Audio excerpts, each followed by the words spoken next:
All right, happy Friday, everybody. Sorry for being a couple minutes late. We got a bit of snow last night, and I was out shoveling that before I got started. But welcome to another Future Focus live Q&A. I'm Christopher Lind, your host, and if you are not familiar with this, I have a podcast that drops on Monday, and then I have a Substack that I release on Wednesday, and then on Fridays, when it works for my schedule, I come live and I answer questions. And I also have 9 questions that I've curated from my community that I answer on Fridays. And then I also take them live from all of you based on 3 topics. Now, you can ask whatever you want. I don't feed the trolls. And I also, do my best to try and keep it on topic. But this week, the 3 topics I'm talking about. The first one has to do with if you have heard anything about Moltbook, or the whole AI agents gone rogue. They're planning a coup against humanity, screenshots from what looks like Reddit, all this other stuff. I want to talk about that. I'm also going to talk about this rising trend of the rent-a-human gig economy, where AI is renting people to do tasks for it.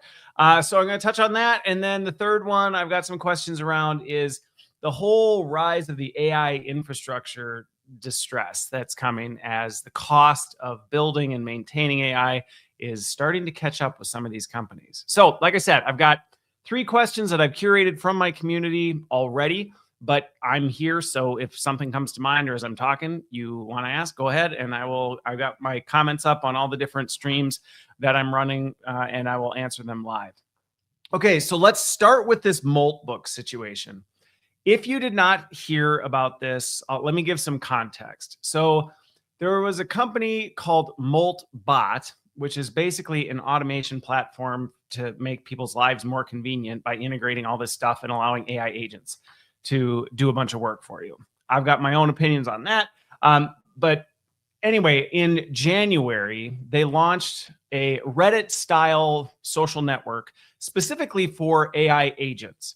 And it was designed for these agents so that humans could observe. This is on Moltbook. You can actually, if you go look it up, be careful because there's some data concerns around it. But anyway, you can go over there. You can actually create your own AI agent, or you can just observe what they're doing on these Reddit forums.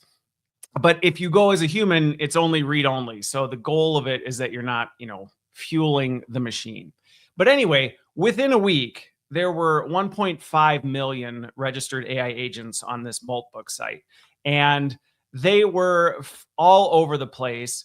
There were viral threads. If you've heard anything about this, and chances are, even if you aren't familiar with the terms I'm talking about, you've probably seen a headline or a screenshot somewhere saying, hey, did you see this thing? And basically these viral threads, some of them they're talking about, they created religion Christafarianism in their thing.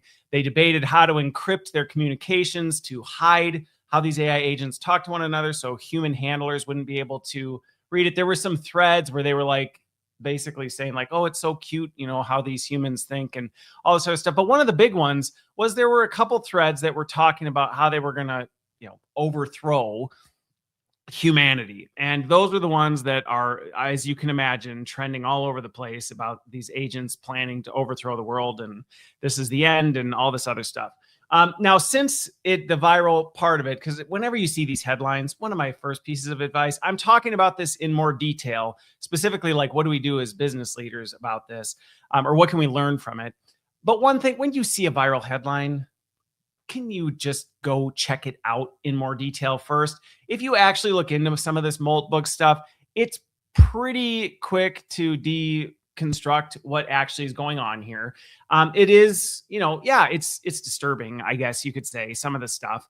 But one of the biggest things with it is they've already kind of started to deconstruct the fact that this is not AI agents plotting a coup the way that people think. So there is definitely kind of a human fingerprint in all of this stuff, whether it's in their training data, whether it's from the prompting, from some of the initial stuff that came into it. So this idea that AI agents are just completely autonomously coming up with their own ways to, overthrow us, it's a bit misleading. It's very clickbaity, which is why it's so popular, but it misses the mark in terms of how AI works.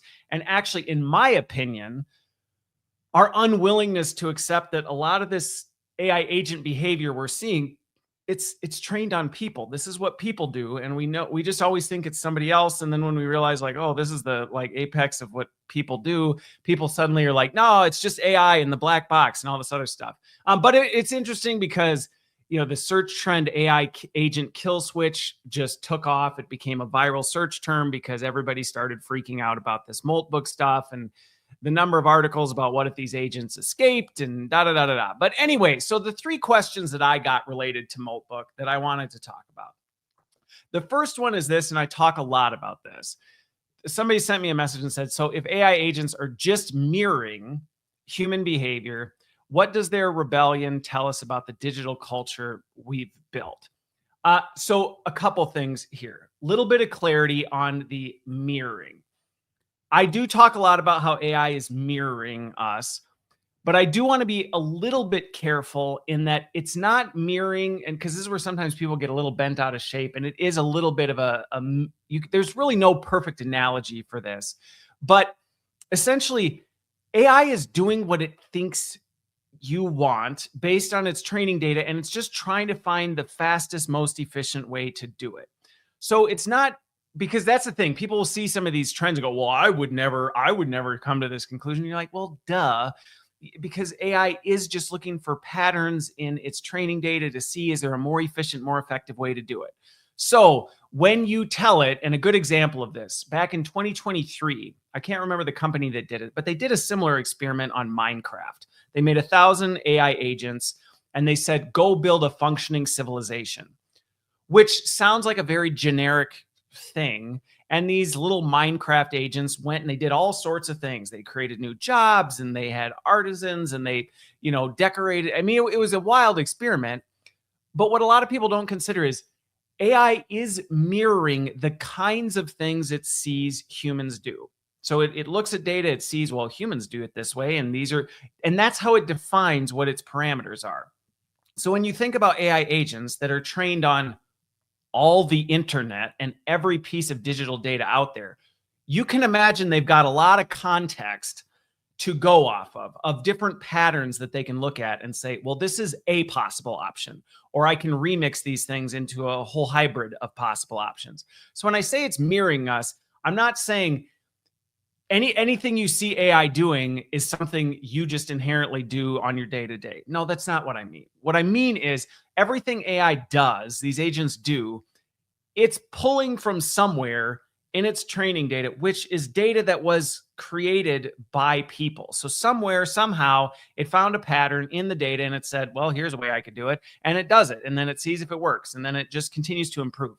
So, like with the Minecraft situation, if you say build a functioning civilization, that's a super wide thing. You put it in Moltbook and you just kind of let them do their thing. It's just flipping through all the different things that it's seeing and then creating threads. And again, Reddit is trained in, all this kind of stuff is bonkers because you already see some of this stuff with Reddit anyway. It was trained on Reddit. Well, good grief. Anybody who's been on Reddit knows what happens on Reddit. And so these agents are like, well, okay, I guess we'll do similar things. And the other thing I will just say, some of the viral ones that are making headlines everywhere with this are more the exceptions. They're the outliers, kind of like with people. Like you don't see the average person doing some outrageous stuff, even though it often feels like it, because that's what we see in our news feeds and headlines. And so when I say it's mirroring human behavior, it is in a way. What does it tell us about our digital culture? Well, not a lot of great things. I mean, I don't think I have to repeat the fact that I don't think anybody would hopefully argue with me that if you look at how people act online, it's often not the best version of them, especially if they're hiding behind anonymity. So we look at some of this crazy stuff happening on Moltbook and that agents are doing, and it's like, yeah, we probably should look in the mirror and go, oh, crap, that's the kind of junk we do online. Is that really the kind of crap we want to perpetuate the kind of crap we want trained into AI agents. And I know sometimes it's like, well, we don't have control over what they train into it. True, but you can control what you can control. And that should at least make you go, I don't really like some of the stuff I saw on Moltbook. Good. How about look at your own internet activity and go, do I do any of those things? If I do, maybe I should at least do what I can and not perpetuate this kind of garbage. So there's my thoughts on that. And hopefully that gives some clarity, because I do sometimes get questions when people hear me say AI is mirroring humans and they're like, well, I would never do what AI did. I'm like, I'm not saying you're going to do everything an AI agent would do. I'm saying somewhere along the lines, a human did what it did. An agent did what a human did. Okay, so question number 2 that came through was, when do we stop treating AI agents as a black box? If you haven't heard this term, black box, it's often what people throw out there when they say we don't really understand how AI comes to the conclusions that it does. And even now that they're more explainable, XAI, they kind of explain their reasoning, it's still very incomplete. So if you ask AI, why did you come to that conclusion? It'll give you like a little bit of detail, but it's not the whole thing. And so that's what the black box of AI is. You put things in, tokens go in, it spits out tokens. It kind of tells you why it concluded that, but you don't really know. So when do we stop treating it like a black box and start treating it as a tool with a specific limited scope? Yesterday, like 2 years ago, 3 years ago, like this, we now, I guess, is about as intense as I can say it. If you're looking at AI and going, I don't know, like there's not really much we can do about it, or I'm just gonna let it do its thing, you better stop right now. Because going back to this whole Moltbook situation, moments like these should be an inflection point for us, where we go, yikes, yeah, I probably don't want to hand over the keys as to the CEO of a company to an AI agent if within a week on Moltbook a whole team of agents went bonkers like this. Yeah, you probably don't want to hand this over. That's why this week when Sam Altman's like, yeah, I want an AI CEO, I'm like, good grief, dude, you are out of your mind. Like, you know better than this. You're close enough to it. But we kind of lose sight of just how sideways things can go and how fast AI works. And I think one of the things that is really important to consider, especially if you're somebody, maybe you're not the CEO of a company, fine. But tools like Moltbot are extremely appealing to people. They're extremely appealing to people because it's like, hey, cool, I hook up all my digital tools and, it just does things for me. It sounds convenient, sure. Never mind the fact that you're hooking up all these API keys to a very vulnerable platform that can be pretty easily breached and then basically give over the keys to all this. But we also are seeing from this experiment that AI agents can collaborate with other agents. They can start talking, they can have conversations, they can figure things out. So when you start having this network effect, when you start connecting AI agents, because now, well, I only gave this agent access to this, but now I connected it and gave it the ability to talk to this agent, which is capable of talking to and connecting in with this. Well, you just network effect both of those agents now, which are moving light speed faster than you can. And it just amplifies the risks of this stuff. So when should we stop treating it like this black box? I don't know what it does. Can't really explain. Well, now, and you have to actually start taking responsibility for what you do with AI, because the problem is, and this is the thing with Moltbook and Moltbot, you can't put the toothpaste back in the tube.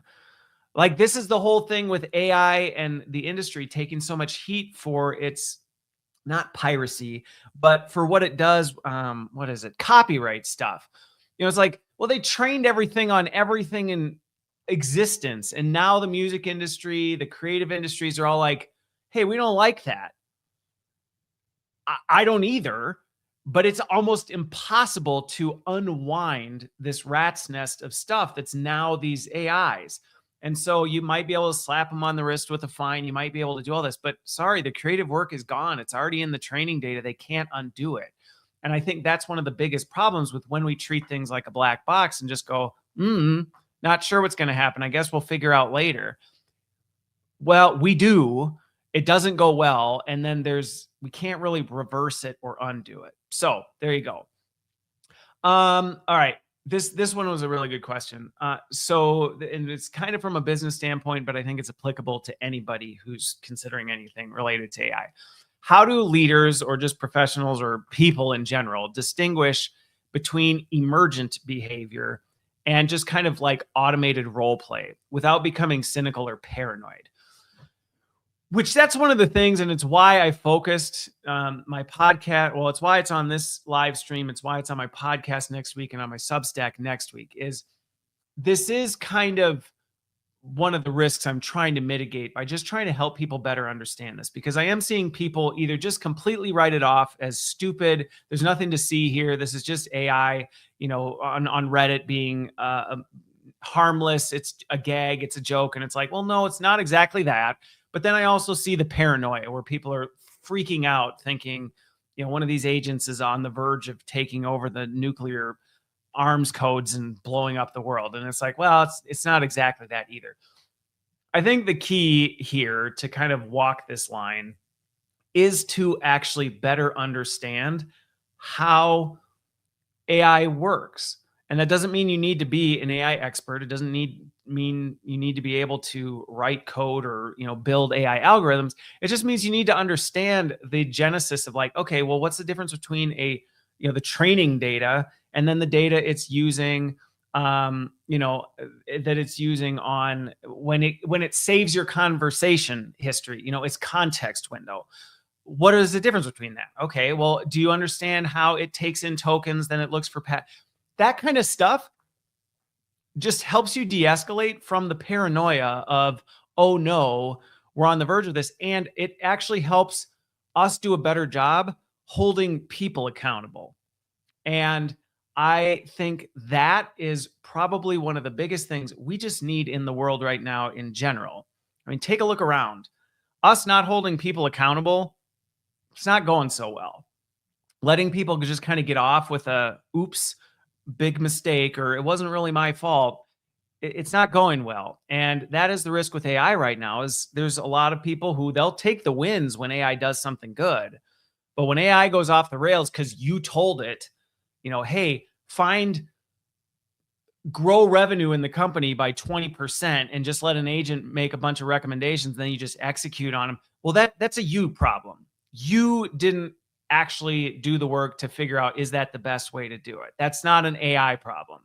And I think that's one of the biggest things, is if you understand AI, then we can focus more on, okay, what is it really good for? What is it not? And how do we incorporate it in healthy, productive ways instead of destructive ways? How do we not let it become our friend when it's like, it's not a friend, it's a pattern recognition tool. Like, don't let it become your friend. It's not your friend type of a thing. How do we hold people accountable when they make catastrophic mistakes with it? And when autonomous vehicles run over people, like, how do we not just go, I don't know, that's autonomous vehicles, this really sucks when that kind of stuff, it's safer than people. Like, fine, but when people run over somebody, we hold them accountable for running somebody over. The same should be true, because when people direct autonomous vehicles to do things, then the people behind them need to be held accountable. So there you go. That's what's going on with Moltbook. Hopefully that at least helps de-escalate some of the fear and paranoia and just helps you understand. So if you hear somebody go, oh, did you hear the AI agents are planning to overthrow humanity? You can go, well, you know what? I listened to this live stream.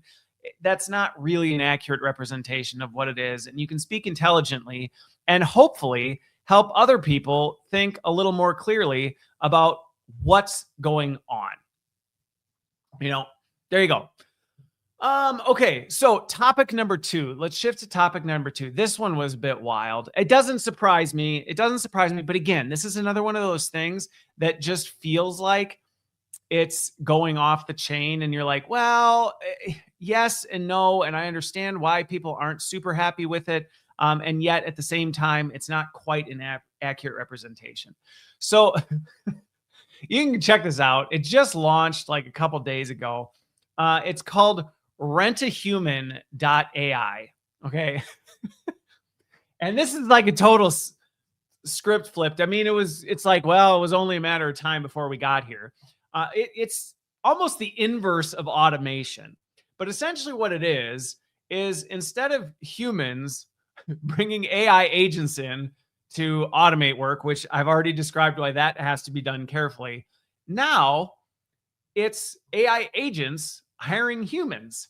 So AI agents now can be trained and connected to this site where AI agents, if it needs something done that it doesn't have access to, it can just go out and search and book and pay real human beings to complete physical tasks that the software can't do yet independently. Such as, now some of these are relatively harmless, and can go pick up a package. It could send you to a meeting on its behalf. It can have you perform hardware setups that need to happen. Yeah, like this is wild. And so it's using what's called model context protocol. But basically, AI agents now have the ability to hire human meatwads. And the range for what it can do ranges anywhere from $1 to $100 an hour. And so what's crazy is you may listen to this and go, no one in their right mind would ever go sign up to do work for AI agents, to just literally be a drone, to be a drone and just get these like autonomous instructions and then just go, I don't ask questions. I'm just going to go do it because this literally sounds like something you'd see the cartel do or something. It's just like, don't look in the package. Okay. Like what? Within 48 hours, the site had 73,000 people signups. Now, personally, part of me was really grieved by that whole thing. In the sense that I'm like, man, like and some's probably just experimentation, but to me, it's really sad that from an economic standpoint, we're at a place where like people are so in a position where they need work that they're like, I guess I'll just go do whatever an AI agent tells me to do. That to me was tragic.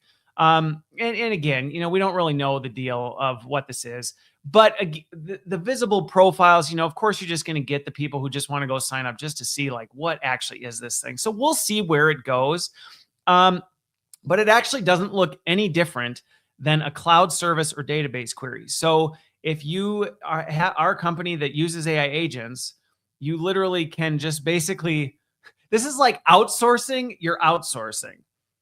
You outsource your work to, well, so hang on, Runner 5K. I will absolutely engage with the audience, but a lot of what's being said is just it's just trolls talking about my teeth veneers that aren't teeth veneers. It's my Oral-B toothbrush or my Sonicare. So I will if people have actual questions, just FYI. But related to this, it's if you have a company, you can literally, and you're using AI agents, you can just hook this up and you can have your agents send stuff out. So that's the wild part, is companies are already outsourcing AI agents, their work to AI agents. Now they just go, well, just let them do what they want. Now I hope, oh, okay. Well, Runner 5K, go ahead. You don't need to get all like mopey about it. Just retype it. I didn't see your thing. So the thing with this is, hopefully the Moltbook conversation threw you for a loop a little bit to go, you know what? It's probably not a good idea to just let AI agents do whatever they want in the first place, let alone then outsource things that already are limiting them, which is human capability. Like if humans are a natural stopgap, do you really want to remove like one stopgap? All right. But again, it actually integrates with Moltbots, by the way. So there you go. Okay, imagine some of those things that are on there. So to be fair, some of the concern around like, could these agents just go bonkers? I mean, technically, yeah, now, because they could even hire humans to go do the things that they don't want. So anyway, let's look at questions number one. question one was the inverse workflow. What happens to professional dignity when AI becomes the manager hiring us for $40 tasks? By the way, I will absolutely answer questions if you have them, and I will engage. But to the comments section, if you're just trolling, I'm not going to feed the trolls or anything like that. So, like I said, I'll answer questions, but keep them related to what I'm talking about. So what happens to professional dignity when an AI becomes a manager and it manages us for like $10 an hour or $40 task? I mean, it's not a great future, to be honest. Now, do I think it's gonna, take off? I don't know. I mean, legitimately, I think there's always going to be people who I actually am more concerned about the people who will find ways to just farm this to make as much money as possible, never asking questions like, I mean, think about what you could actually accomplish with this. It doesn't so that's a really good question. Let me pull this one up because I think this is the thing. I have not looked into their terms of service in terms of what they allow on this site, this one in particular. But I think you have to think about the fact that if this site just launched, so it's a fair question. Do you think some of the jobs are immoral tasks? I don't know on this site specifically what the limitations are and whether or not it will allow it on this site. But the fact that we've now stepped into this world where, hey, you can spin up an AI agent. I mean, think of the new Silk Road. If you don't know what that site was, it was designed to be the Craigslist, like for shady stuff. Well, if we have a legit version of this where AI agents can just go hire things to do this kind of stuff, like just think about the fact that somebody's going to create an alternative version of this. And then, right, it's going to be like all sorts of deplorable stuff. So, yeah, I don't think yet we're there. Might there be a version of this somewhere? Absolutely. Absolutely, there might be. And absolutely, this is something that we got to watch out for. And, that goes to question two. Which is like, so what happens to professional dignity? I don't know. I think sometimes the paranoia of it's totally fine, runner 5K. Don't worry about it. Just if you have a question, if you asked a legitimate one, I just didn't see it before. So if you have one, I am watching it. And you've been here multiple times, so I enjoy your engagement. So with this one, professional dignity, is it like out the window? I don't know.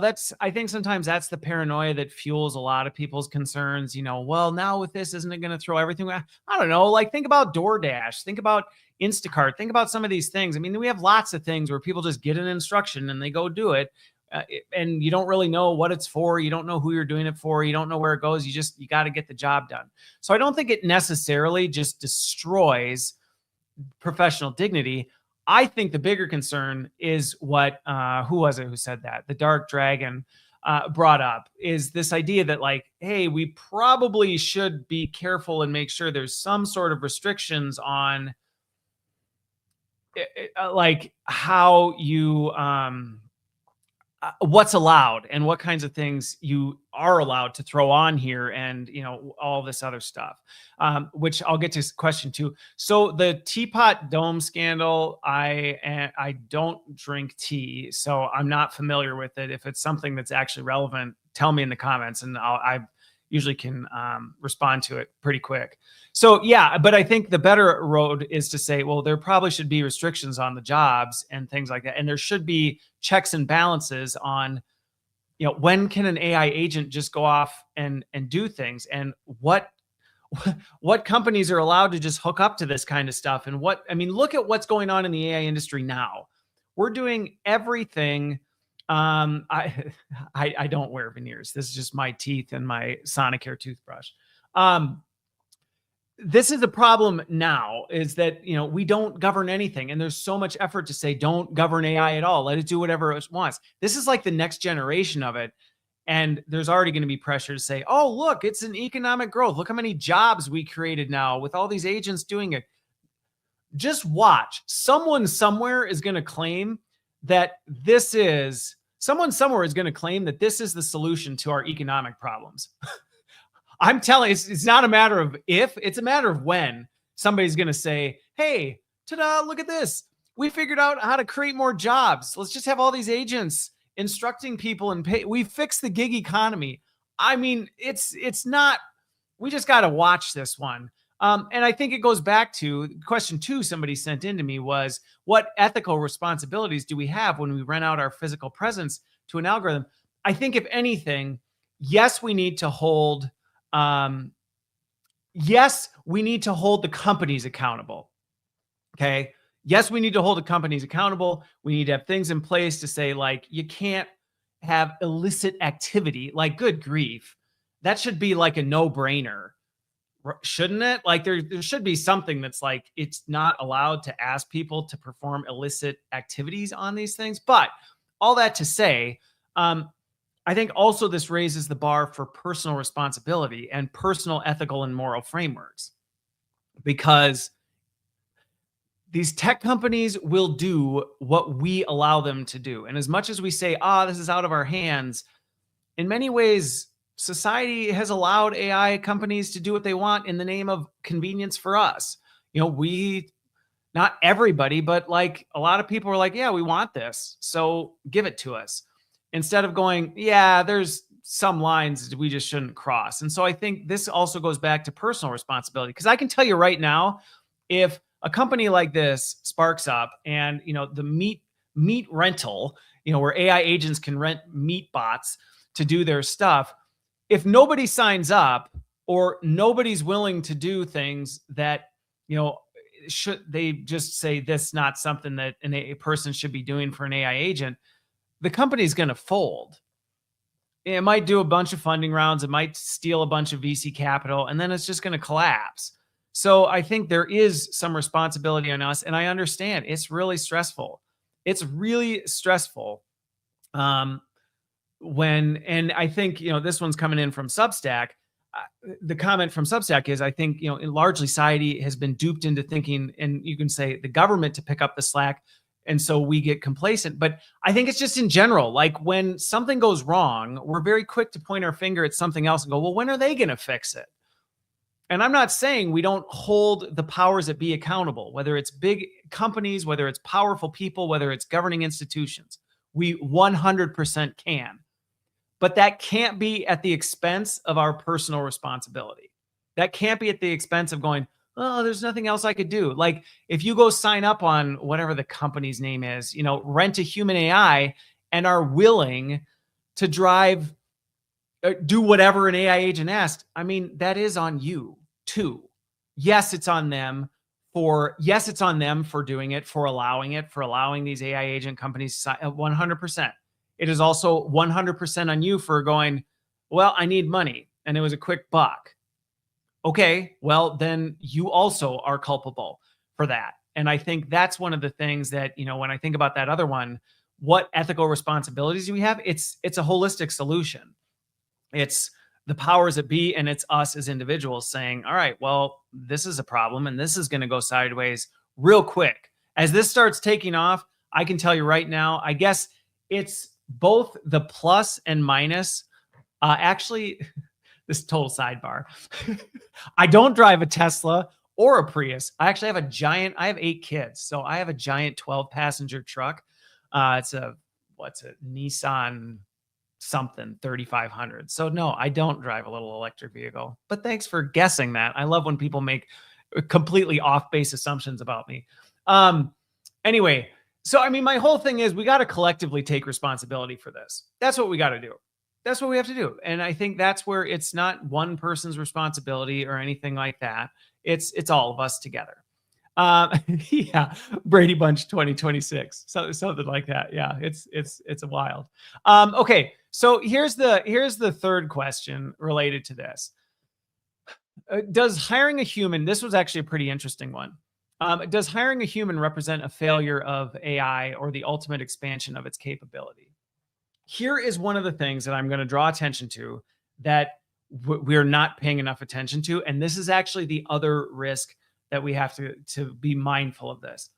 The AI companies right now have largely run out of data, and it's actually compounded by the fact that people are now using AI to generate so much stuff.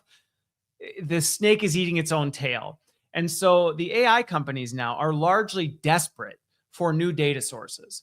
This is why wearables, they're so desperate to get all of us to slap a pair of Meta Ray-Bans on our face. It's why they're so desperate for us to wear these little wearable AI pins that go around recording everything we do and things like that. Like, that's why, because they're like, we need real world human contextual data.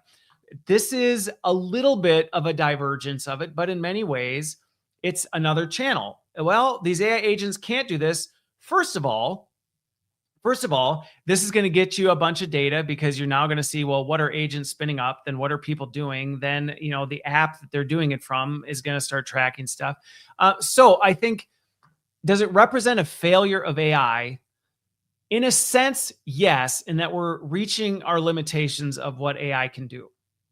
I work with a ton of engineers who build humanoid robots, and they talk about the fact like we're quickly discovering there are just certain limitations on what we can do in the physical world with artificial intelligence, or it's just definitely a much slower slog. And so these big AI software companies are smashing up against that wall as they're just getting crushed, which I'll talk about as the next topic from a financial standpoint. So does it represent the failure of AI? I don't necessarily know it represents the failure of AI. It represents the limitations of things. We want to just be able to do everything with no limits, and there are limits. It's just the reality of things. And we're bumping up against that stuff. So that's part of what's going on. And I think the other one, is it the ultimate expansion of its capability? I think it's a desire to push AI to the next level. Absolutely. Like, that is part of what we're doing here. We're going, well, we've hit a wall. So let's, one, get as much data as we can from people by just scraping it. And guess what? We'll make them pay for it. They'll buy expensive glasses and a subscription service to feed us their data. It's the wildest thing I've ever seen. And then let's create websites that then scrape things and pull people in, and they'll just do tasks for us mindlessly for $20, type of a thing. So I think it's, again, not a total failure of AI. I think it's showing the limitations and an attempt to continue the expansion of its capability. That's the best way that I would say that. And the comment here, this one's kind of good grief. Where'd it go? Oh yeah, right here. And I will address this one, Joanna, on Substack. But yeah, you're seeing some of these humanoid robot things blow up where they're fighting its handlers. And again, it goes sideways. These things, just like Moltbot, just like these other things, they malfunction. They go sideways. They're given a task and they don't understand because they're not contextual. So they just do whatever makes sense. And so we're going to see this stuff go off, which is why I talk to a lot of my friends in the engineering space. And it's why we're so much slower on the pickup. On guys with the comments, chill out, seriously.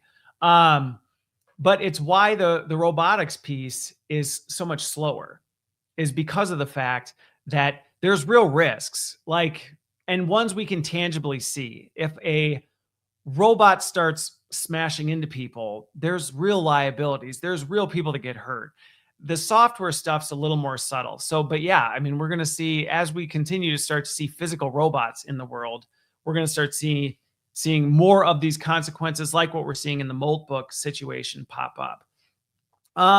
So Joanna on Substack, those of you on this one, you can't see it, but if they need more data, to what end, and what would happen if the data doesn't come, is the question. Do they find another way to obtain it? Will it change our relationship with AI creators? It's a really good question in that, and then Dark Dragon, I'll answer your question on YouTube. I think we're going to see intense pressure and a huge push from the AI companies on this. And I think that's just the prices of AI connected devices are going to come down. We're going to see always on AI plugged into everything. So I think we're going to just see them getting really desperate. It's why we see some of the surveillance stuff. It's why there's such a push for autonomous vehicles. It's why They want you to, offer you these convenient things like Moltbot to just hook up all your systems so that they can just keep getting as much data as they humanly can. And so I think we're just going to see that happen. But I also think what's going to happen, and I think this is in some ways a good thing, but I guess we'll see how it plays out, is I think we are seeing society and the tech companies starting to have to adjust. And we saw this in the physical robotics world, for a while, and it's still happening to some degree. But there was this obsession with creating humanoid robots that looked and operated and everything like a human being. And then the engineering team started going, in all reality, human beings are they're not easy to engineer. Like, it's over complicated to engineer a machine this way. And there's real opportunities to optimize it if we actually want these robots to be more effective. And so the physical robotic space with AI has started to move. And I think we're going to start to see the same thing in the software world. We're going to start to see, 2026, I've already said, is going to be the year of AI backlash. We're already starting to see it.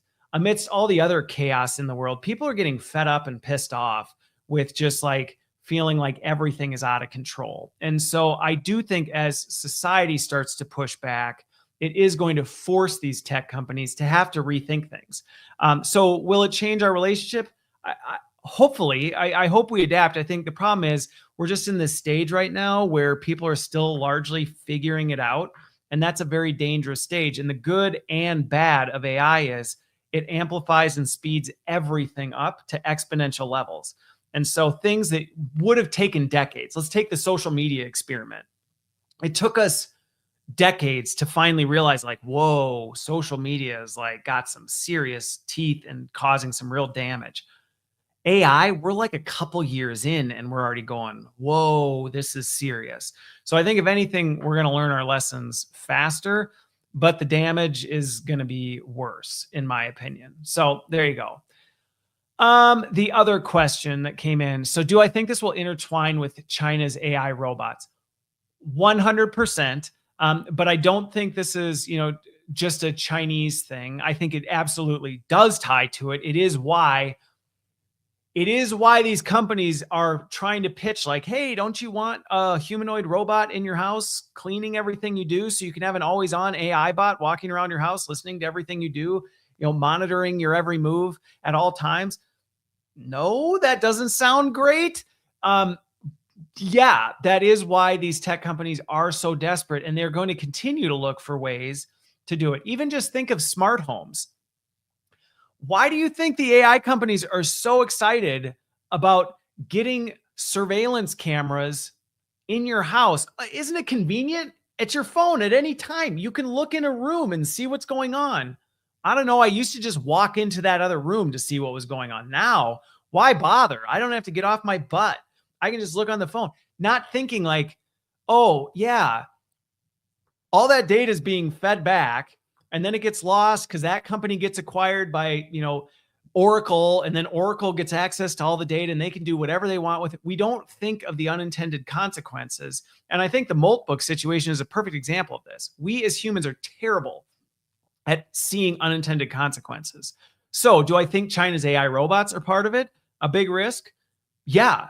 Do I think having internet connected devices and having all your appliances and having cameras all over your house and having literally everything you hooked up to the internet is a dangerous, risky thing? Yeah, I do. And it's not just because Big Brother's spying on you.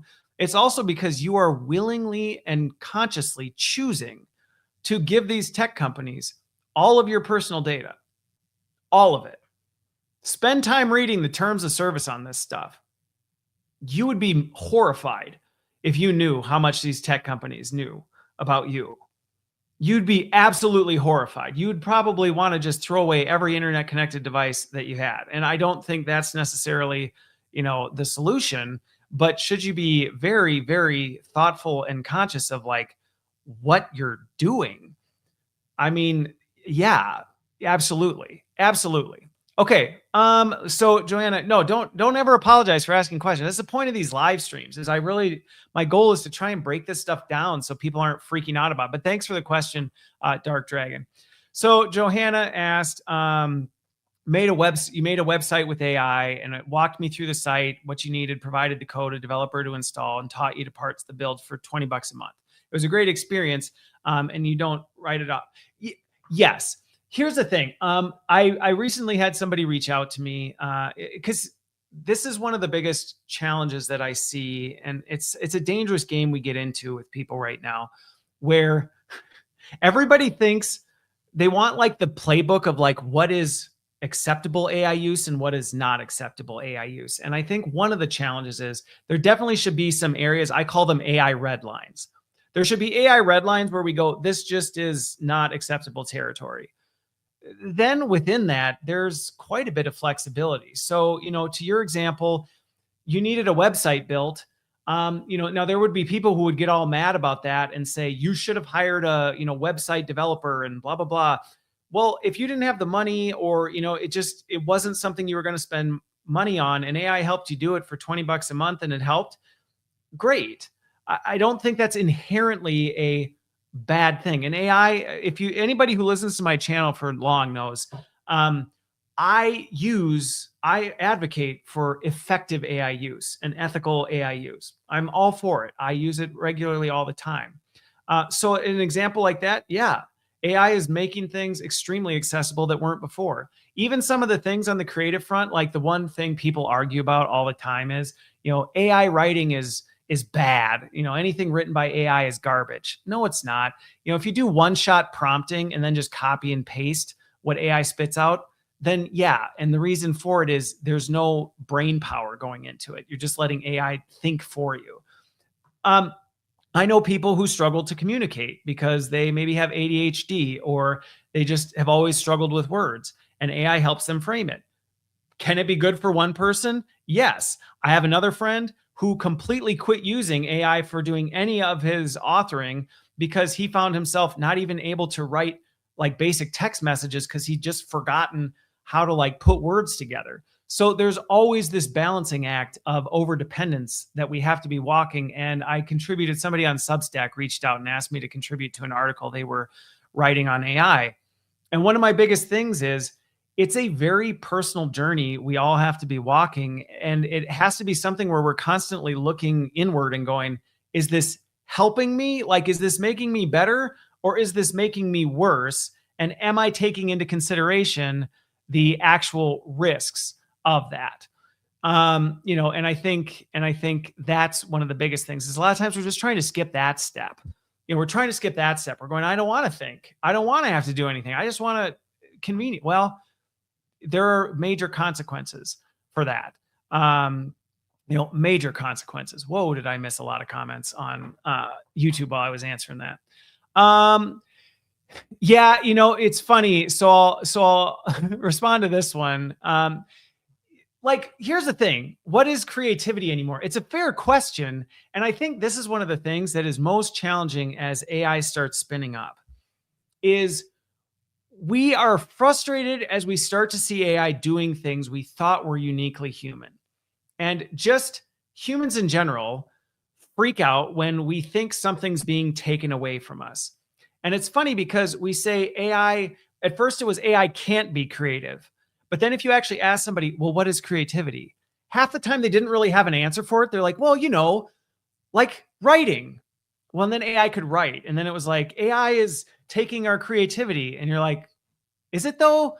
Because maybe you weren't, to your point, Aksa, like maybe you weren't as creative as you thought. So maybe AI is not really taking anything from you. The person who was a really creative writer and now just has an AI agent trained on all their stuff, spewing out garbage on their social media. Well, now they've lost creativity. Maybe they were creative before, but now they've lost it. And so I think there's a lot of this stuff, there's a lot of this stuff that we just don't want to deal with the complexity of. We're just looking for like the easy out on this. And, I don't know. And yeah, I mean, Aksa, to your point, I think in some cases, I see this happen all the time in the consulting work that I do. It's a little bit related to your question. There is the efficient way to write and speak. Um, but I think some of the overrated stuff, I see this in the work I do where I help companies optimize, and not optimize, like how do we come in and cut 30% of your workforce? But when we come in and say, these are the jobs we're doing, here's what we're trying to do. Like, how do we redesign jobs for the work that needs to be done? Or how do we redesign skills for what people really need to do? And I think one of the challenges is we tend to overestimate how valuable some of the stuff that we do that's actually not that incredible. You go in and change somebody's job whose job was to copy and paste data from an Excel sheet into Salesforce, and they will freak out that, what I do is so critical. And there are elements of that. Yes, your 20 years of doing that has helped you see and know when something's off that AI would miss. Yes, that contextual data is there, but the very nature of copy paste is not. And I think the same is true in some other things like writing. The actual clickety clack typing on a keyboard. It was like the people who insisted that, when we were handwriting, once we went to keyboards, it was the end of humanity. And it's like, not really, because the actual physical writing with a pen versus typing on a keyboard was not as magical as we would like. Now, for some people, it might be great. Some people, it might not. We all want to go what the way I do it is the best and the most creative and the most unique, and the way someone else does it is not. And so we just don't handle it well when people are different. We're just terrible at it. And you don't have to, take a look around. You can see how bad we are at dealing with people who are different than us. The comment section on YouTube right now is a perfect example in some cases of people who can't handle, people who they think are different than them. Aksa, I'm not that much of a dystopian. I'm not that much of a dystopian that like we're all just going to become this AI communism. No, I don't. Some of it is, a large part of it is fueled by my worldview. I think humans are uniquely made in the image of God. And so if we turn into what, I can't even remember what that movie is, where everybody just ends up sitting in a thing watching TV all day long. Anyway, it's an animated movie. I've got 8 kids, so I watch a ton of them. That's only going to happen if we allow it. And if I've seen anything, people are the messiness that AI can't seem to get rid of, I guess, is the very thing that will keep us from getting there. Is we'll reach a point and then we'll get fed up with it, and then we'll, rebel against it, and it'll be crazy. But yeah, I think, it is funny, kind of related to this, Aksa, is it is funny watching the rise of nostalgic video games. Okay, this is a really interesting thing happening right now. Like, everybody's like super excited to your point, go back and get a Game Boy. Virtual Boys, if you weren't around for these times, the VR headsets that from Nintendo that were terrible for your back, but they were a fascinating marvel of engineering, and they're having a rise again. People are interested in legacy gaming, and they want to go back to some of this stuff. So it is really funny how things come in cycles. As I think, or not as I think, as Solomon is famously noted for saying in Ecclesiastes, there's nothing new under the sun. It just keeps coming in cycles. Okay. I'm running out of time here, so let me jump to the last topic, which was this AI infrastructure. Okay. So we've talked about a lot of stuff. I do agree with you. We could go back to dumb phones and we'd be totally fine. We'd complain about it for a bit and then we'd adjust. So February 2026, the AI infrastructure race. And what I mean by infrastructure race is, this kind of move, like everybody's trying to build the latest and the greatest and the biggest AI tool. And we need all these chips, and we need the latest generation of chips. And we got to keep, moving this. And, Oracle recently announced a plan to raise $50 billion in 2026 alone to meet demands from OpenAI and XAI tools, despite the fact OpenAI is like, not doing so hot. Flame King, I will answer that question. The rate of survival, that one cracks me up. Um, so this whole thing is like we're building a mountain of debt on top of largely like vapor. There's just a lot of this stuff. And I say all the time, people ask me all the time, do you think the AI bubble is going to pop? And I actually don't like the idea of, I don't like the idea that it's a bubble that's going to pop as though it's going to like, and you think about a bubble, when it pops, the bubble is no more. AI is not going to like disappear. The LLMs aren't going to just poof, pop, and then vanish. I think of it more as a building a skyscraper. And right now, the infrastructure groups, the XAIs, the OpenAIs, the Anthropics, all of those things, they're on the top and they just keep building more floors on top and more floors on top. And they're just trying to get as high as they can get the building to go. And the rest of society is like down on the ground, building the foundation and setting up the walls and like trying to furnish the first couple of floors and trying to make sense of what the actual heck is going on. And what's going to happen is, just like if you keep building a building too high and the foundation wasn't designed for it, eventually the whole building might not collapse, but part of it's going to come down. It's going to come crashing down. And so I do think with this AI infrastructure, we are going to see a reckoning where we can't keep the pace we're going. I mean, and Flame King, yes, it is literally the digital tower of Babel. It's going to just like fall down and crumble down to a certain level, and it'll come back to some sort of state. Now, the question is, how far are we going to go with it? That one's jury's still out on me. For me, I'm like, I don't know. Look at, and this is where, this goes beyond the topic of AI, but look at the financial infrastructure right now and the GDP and what's going on with the value of the US dollar and what's happening with precious metals right now. Like, there's a whole shift in our global financial models that is happening like right underneath our noses right now. That is pretty wild. And so, Joanna, to your question, if I see it, do they see it? I think they do see it, which is why they're in such a panic mode right now. But I think what's happened is they've invested so much money and they've inflated this and they've built the tower so high that they're like desperate to make it work. And I will say, I talked to a lot of these folks who are involved at the highest levels of these AI companies. There is this belief that it's just around the corner, that the next model release is going to be the one that can happen. We're just going to get there. We're just going to get there. It's just around if we just build one more floor, that'll be enough. But anybody who's been around the block for very long knows the next milestone you get to only opens up another one. And I think that's the problem, is they just keep running with it, hoping it'll catch up. And what they don't realize is the gap just keeps growing wider and wider, and it's going to implode. It really is. So, I 100% think at some point these financial models are going to cripple us, and we are going to see the economy just kind of over some of this, because right now our whole global economic system is so dependent on AI right now. It's a little bit terrifying.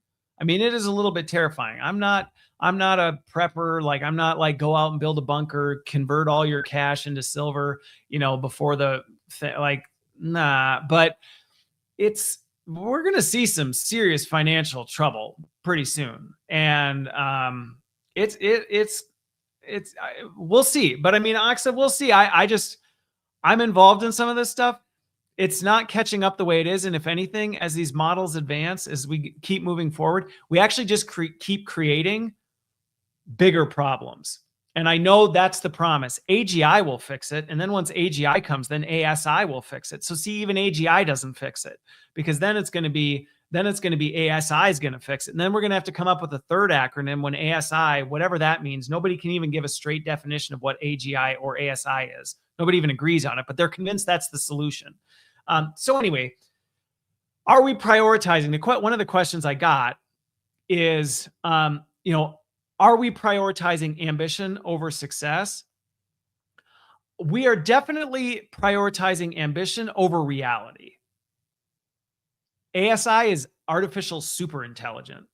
So We are absolutely positioning ambition. We are just going, we are ignoring reality on the promise of we'll just get there. We will get there, and who cares? Who cares if all the data is telling us it's failing catastrophically? We'll fix it later. And I think this is a huge risk right now with tech and the AI markets and the economic markets and the financial markets and a whole bunch of things. We're just like, if we just, to quote the, don't let the comments section go political again, but like, it's like we have this attitude, if we just shout, make it great again, it'll happen. We just keep pronouncing this and ignoring what's happening around us, and it'll just happen. We say, make it great again, and it'll be great. That's all we have to do. We don't have to do any real work. We'll just keep having AI do it. We'll keep throwing money at it. Eventually it'll just work itself out. It won't. But what, and I think this is where I tend to go, yeah, but that doesn't necessarily mean, and I think that's where people then go doomsday. They just go, well, that means we're going to see the apocalypse by 2030, which is, if you go to AI 2027, Google AI 2027. Yeah, Flame King. Our economy is a little bit like that. It does just feel like we're like, yeah, like get wrecked. We're going kamikaze with some of this stuff where it's just like, we're all in. And if it burns to the ground on the end of it, like, who cares? And I think that's the unfortunate part is, you read AI 2027. It's a pretty well thought out play out of how we end humanity by 2027 or 2030. And I mean, we're well on our way there. But it's an inevitability. And for those of you who are listening, who might adhere to a Christian worldview, I do as well. We know what Revelation says about how it all ends. I think everybody's arguing about how they think it's going to play out. And it's like, well, that's been happening forever. So everybody keeps arguing about the world's about to end. And then we all end up dying. And the next generation argues about how the world's just about to end. And then, then all this other stuff. So it'll be interesting to see, but I do think right now we are very much, it's bad. And unfortunately, rather than address what's bad, and I see this all the time in my consulting, I say it all the time. I see it all the time where it's like, hey, here's the real problems. Why don't we fix these real problems? And people go, well, I'm too busy with this stuff over here. And it's like, okay, but this is why this is a problem. And people just want to like plaster over it. They just want to plaster over it and say, if we just put enough plaster on the walls, eventually the cracks will be gone, right? And you're like, that's not how it works. If you have cracks in your basement, you don't just keep slapping mortar over the top and hope your house doesn't fall in. Hello, it'll collapse. And that's the thing. We just don't want to fix things. And again, based on my worldview, I would say this is, it's the result of sin, but you don't need to have a Christian worldview to look around and go, yeah, people kind of have a really wild way, and human history continues to demonstrate we just keep messing it up. We think we've got it. We think we're just on the end of fixing things, and then it just all goes sideways. And I have friends who come from all different sorts of worldviews, and this is where we end up kind of coming together and going, yeah, humans just kind of seem bent on our own destruction. We just seem bent on it. Our own egos, our own arrogance. We're just desperate to, do whatever, and we'll do it at any cost. And then it causes catastrophic fallout. So is the AA industry going to completely implode?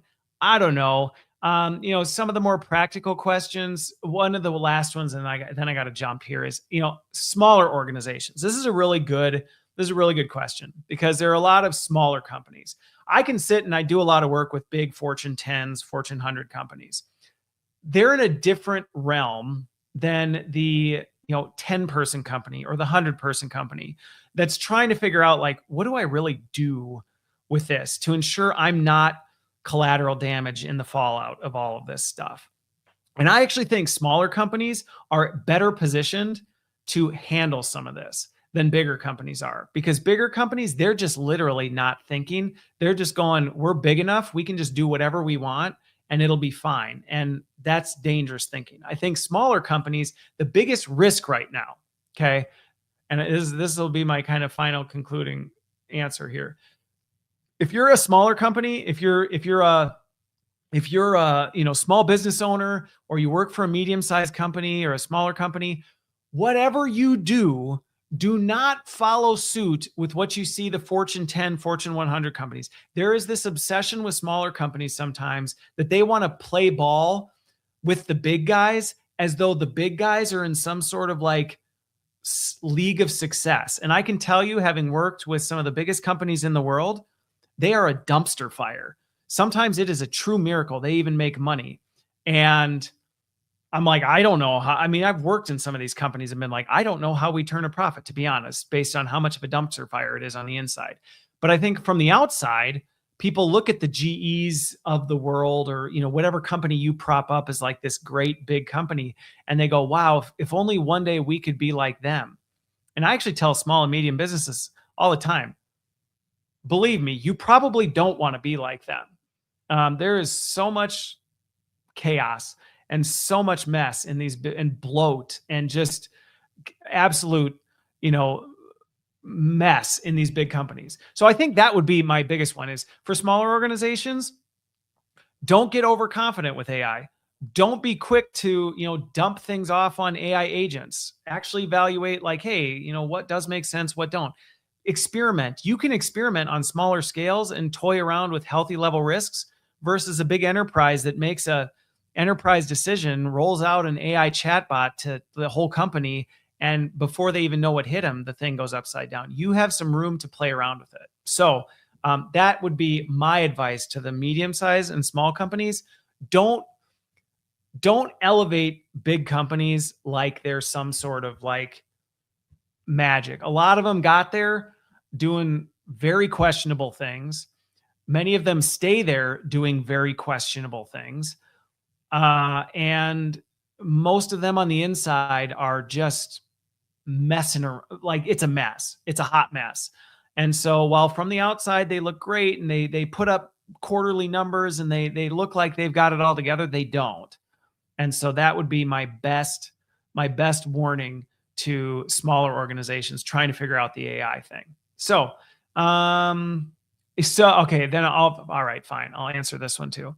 All right, Jack the mayor. I don't know if you're actually a mayor or not, but if you are, so AI should not be trusted with anything. I just want to reemphasize this one, and then I'll go. I 100% agree. Mission critical stuff, AI should not be touching it. It is not something you want making final calls on critical decisions. It is not something you want handing your critical workflows off to. It is not something you want to just without question hook up, to data systems and things like that. And so, yeah, I mean, that's probably some of the best advice there, is just like, if it's high risk, if it's high value, be very, very discerning, very, very careful how close you let AI around it. Even just data, like plugging data into your AI. If it's your critical business IP, I wouldn't go, oh, well, we have an enterprise agreement with Google or Microsoft, so it's totally fine to put it in there. Really? Is it? Because did you see how these AI models got built? Nuh-uh. So, just be very wise, be very discerning, and go, hey, I wouldn't give anything to AI that I wouldn't give to a stranger on the street. If I met somebody and they seem nice enough, I might share it with them. If not, well, then I'm going to be very, very careful what I would share with them. So there you go. With that, thank you. This has been a blast. I love the chat, and thanks to everybody. It's fun watching the live stream grow. I enjoy these conversations. I'll be back next week, most likely. So be sure to jump in. I'll see and you can, if you want, you can DM or send me stuff. It's how I populate which topics I cover on Friday. So I usually just kind of do a rundown of the things that grab my attention. But if people send me stuff, I also pick up on that stuff too. So anyway, thanks everybody. Really enjoyed this. I hope you have a wonderful weekend. Enjoy the rest of your Friday, and we will see you on the other side.